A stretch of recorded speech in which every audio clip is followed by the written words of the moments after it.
Well, welcome. I said welcome to the Black Emotion.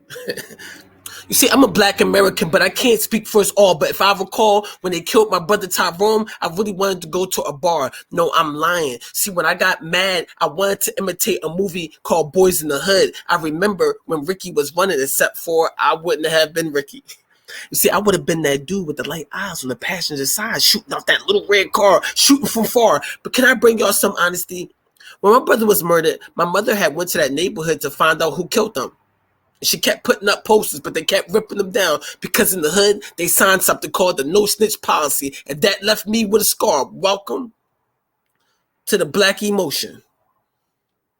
There's a movie called Friday. Do you guys remember a guy named Smokey? He brought me so much laughter. But it started to get hard to give that movie a grin as I learned that Smokey was addicted to weed and his soul started to come from within. And he was smoking with a guy named Hector. But Hector didn't tell Smokey that it was angel dust.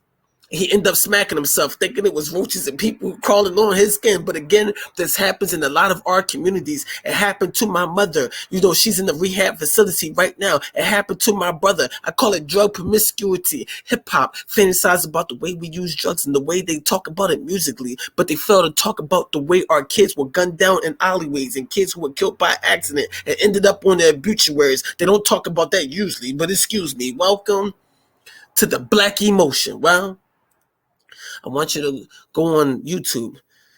I want you to search Black females. Go on YouTube, and in the search bar, I want you to put in Jungle Fever. Truth.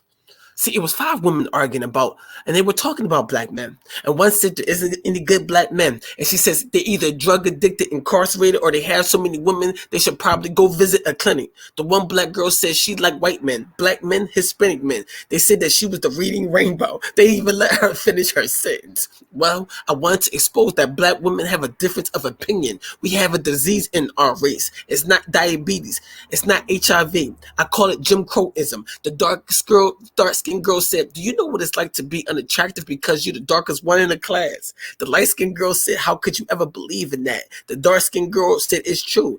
Black men used to pass me up for girls that looked like you. Light skin, straight hair, and that wasn't too far in the past. She said, sorry your man left you for a white woman, but that's the same ocean but a different wrath. It was hard to put this part of the poem right in the pad. Welcome to the Black Emotion.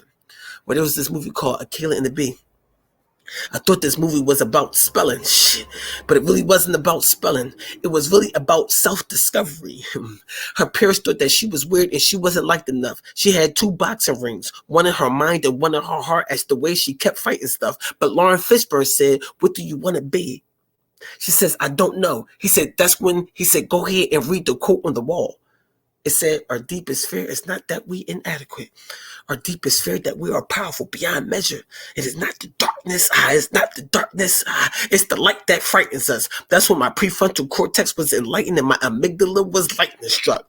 So I said to the United Nations, that wasn't for me. That was for you to go back and inspire your entire nations. Welcome to the Black Emotion.